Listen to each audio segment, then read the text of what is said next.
Hi friends, I am Dr. B.S. Rao, Doctorate in Finance. Welcome to My Daily Wealth. Life insurance అంటే జీవిత బీమా. Life insurance అంటే ఏంటి, ఎందుకు తీసుకోవాలి, దీంట్లో ఏమేమి రకాలు ఉంటాయి, ఏ రకం లైఫ్ ఇన్సూరెన్స్ తీసుకోవాలి, ఎంత అమౌంట్కి తీసుకోవాలి, అసలు దీనివల్ల ప్రయోజనాలు ఏంటి, ఈ వీడియోలో వీటి గురించి తెలుసుకుందాం. లైఫ్ ఇన్సూరెన్స్ అంటే ఏంటి? లైఫ్ ఇన్సూరెన్స్ అంటే ఒకవేళ ఒక ఫ్యామిలీలో సంపాదించే వ్యక్తి లైఫ్ ఇన్సూరెన్స్ తీసుకొని ఆ లైఫ్ ఇన్సూరెన్స్ పాలసీ అమలులో ఉండగా చనిపోతే ఆ పాలసీ హోల్డరు ఎవరిదైతే నామినీ మెన్షన్ చేస్తారో పాలసీలో ఆ నామినీకి అమౌంట్, అంటే ఏదైతే సంబంధించి తీసుకున్నారో ఆ అమౌంట్ ఇవ్వడం జరుగుతుంది. ఇక్కడ నామినీ అని ఎందుకన్నామంటే ఇక్కడ పాలసీ హోల్డర్ నామినీని ఫ్యామిలీ మెంబరే అవ్వలేదు, బయట వాళ్ళని తీసుకోవచ్చు. అంటే ఫ్యామిలీ మెంబర్ అంటే ఎవరంటే ఇమీడియట్ ఫ్యామిలీ మెంబర్, అంటే either parents, spouse are children, వీళ్ళ ముగ్గురునే బెనిఫిషియల్ నామినీస్ అంటారు. ఇది కాకుండా కలెక్టర్ నామినీస్ అంటారు. అంటే ఎవరెవరు? Friends, distant relatives, living partner and even sibling also. అంటే బ్రదర్స్ అండ్ సిస్టర్స్ కూడా కలెక్టర్ నామినీ కిందగా వస్తారు. ఒకవేళ policy holder beneficial nominee mention చేస్తే కనుక, అంటే ఈ నామినీగా బెనిఫిషియల్ నామినీని సెలెక్ట్ చేసుకుంటే కనుక, మెన్షన్ చేస్తే కనుక పాలసీలో మోస్ట్ ఆఫ్ ది కేసెస్లో ఎటువంటి కాంప్లికేషన్స్ లేకుండా కంపెనీ ఆ నామినీస్కి అమౌంట్ ఇచ్చేస్తుంది పాలసీ హోల్డర్ చనిపోయినాక. ఒకవేళ పాలసీ హోల్డరు కలెక్టర్ నామినీ కనుక మెన్షన్ చేస్తే కనుక, అంటే ఫ్రెండ్స్ కానీ, డిస్టెంట్ రిలేటివ్స్ కానీ, లివింగ్ పార్ట్నర్ కానీ, సిబ్లింగ్స్ కానీ మెన్షన్ చేస్తే అది బెనిఫిషియల్ నామినీస్ ఉండగా, అంటే పేరెంట్ కానీ, స్పౌస్ కానీ, చిల్డ్రన్స్ కానీ ఉండగా అలా చేస్తే కనుక, ఒకవేళ ఆ బెనిఫిషియల్ నామినీస్ కోర్టుకి వెళ్తే మోస్ట్ ఆఫ్ ది కేసెస్లో ఆ బెనిఫిషియల్ నామినీస్కి అమౌంట్ పాస్ ఆన్ చేయడం జరుగుతుంది. ఒకవేళ పాలసీ హోల్డర్ ఈ కలెక్టర్ నామినీ పేరు మీద విల్, అంటే మనం తెలుగులో అనుకుంటాం కానీ విల్లా రాస్తే కనుక ఆ అమౌంట్ కలెక్టర్ నామినీకి వెళ్తుంది. ఇవి సో ఇప్పుడు దీనివల్ల ప్రయోజనం తెలుసుకున్నాం. ఇప్పుడు దీంట్లో రకాలేంటి పాలసీస్లో, అంటే ఈ లైఫ్ ఇన్సూరెన్స్ పాలసీ రకాలు ఏంటంటే మెయిన్గా చెప్పుకోవాలంటే 3 రకాలు ఉంటాయండి. ఒకటి term policy, 2 endowment policy, 3 ULIPs.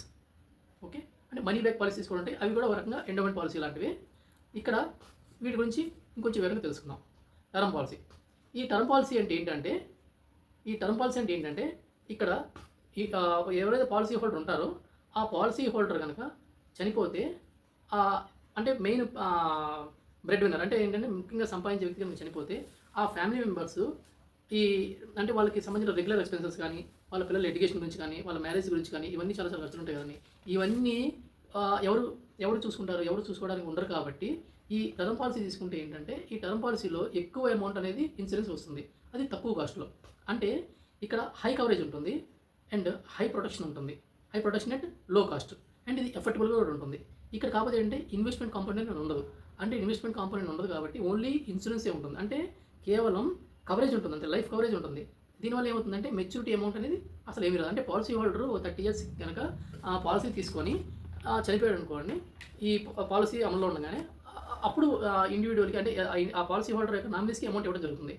ఎందుకంటే అప్పుడు ఆ పాలసీ హోల్డర్ యొక్క నామినీస్ కంఫర్టబుల్ లైఫ్ లీడ్ చేయగలుగుతారు అండ్ డిగ్నిఫైడ్ లైఫ్ లీడ్ చేయగలుగుతారు.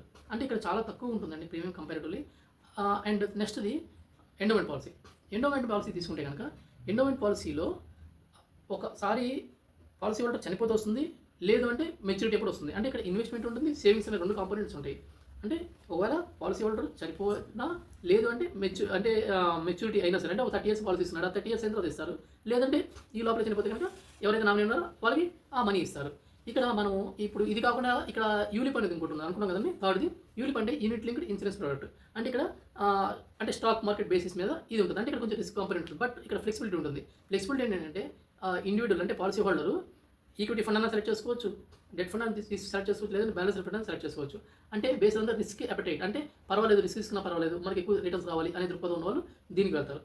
ఇక్కడ ఏంటంటే ఇంచుమించుగా ఒక రిటర్న్స్ ఏంటంటే 8 to 12% అలా ఉంటాయి యావరేజ్గా.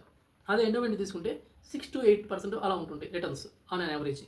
Okay, and money back policy తీసుకుంటే ఇందా మనం అనుకున్నాం కదా, ఎండోమెంట్లో మెచ్యూరిటీ ఎప్పుడైనా వస్తాయి, లేదంటే death of the policy holder వస్తాయి, అంటే చనిపోయినప్పుడు. కానీ ఇక్కడ ఏంటంటే పీరియడ్గా కూడా ఇస్తుంటారు, అంటే ఒక 5 years ఒకసారి అలా ఇస్తుంటారు, అమౌంట్ పే బ్యాక్ చేస్తుంటారు.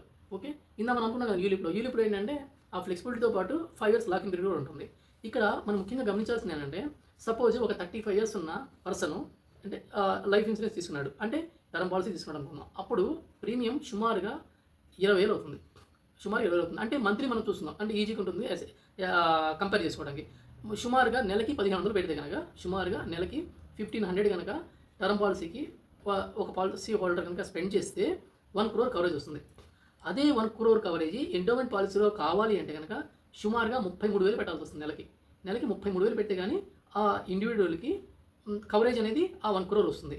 అదే కనుక యూలిప్లో ఇన్వెస్ట్ చేయాలి అనుకుంటే కనుక అంటే ఇన్సూరెన్స్ ఉండాలి అండ్ సేవింగ్స్ కాంపోనెంట్ ఉండి ఇలా స్టాక్ మార్కెట్కి సంబంధించిన రిలేటెడ్గా ఇన్వెస్ట్ చేద్దాం రిటర్న్స్ ఉంటాయి అనుకుంటే కనుక ఇంచుమించుగా 40,000 పెట్టాల్సి వస్తుంది.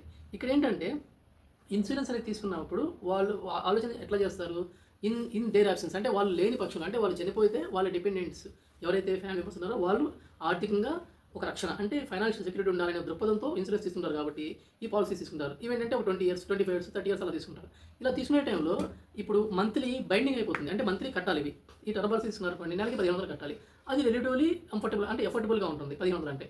అదే కనుక ఇప్పుడు ఈ ఎండోమెంట్ పాలసీ తీసుకుంటే కనుక నెలకి ఇంచుమించు 33,000 కట్టాల్సి వస్తుంది అదే 1 crore.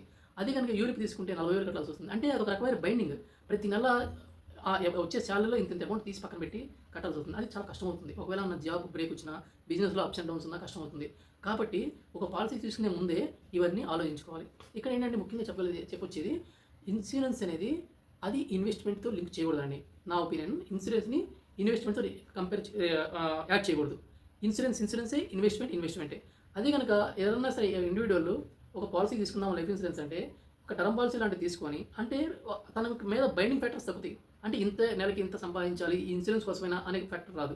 సో ఇన్సూరెన్స్ తీసుకొని టర్మ్ పాలసీ తను ఎంతవరకు కంఫర్టబుల్గా పెట్టగలడో అంతవరకు మ్యూచువల్ ఫండ్స్లో కానీ ఈటీఎఫ్స్లో కానీ పీపీఎఫ్లో కానీ ఎలా అయినా సరే ఇన్వెస్ట్ చేసుకుంటూ వెళ్ళొచ్చు. అండ్ ఈవెన్ రియల్ ఎస్టేట్లో కానీ ఎట్లయినా సరే ఇన్వెస్ట్ చేసుకోవచ్చు.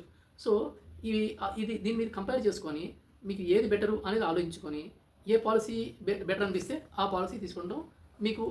మీకంటే మీ యాబ్సెన్స్లో మీ ఫ్యామిలీ మెంబర్స్ ఇబ్బంది పడుకుని ఉంటారు. అండ్ ఇక్కడ ముఖ్యంగా చెప్పొచ్చేది అంటే ఈ టర్మ్ పాలసీ తీసుకోవాలి అని అంటే కనుక మీరు రఫ్గా ఎంత తీసుకోవాలి అనే ఆలోచన వస్తుంది.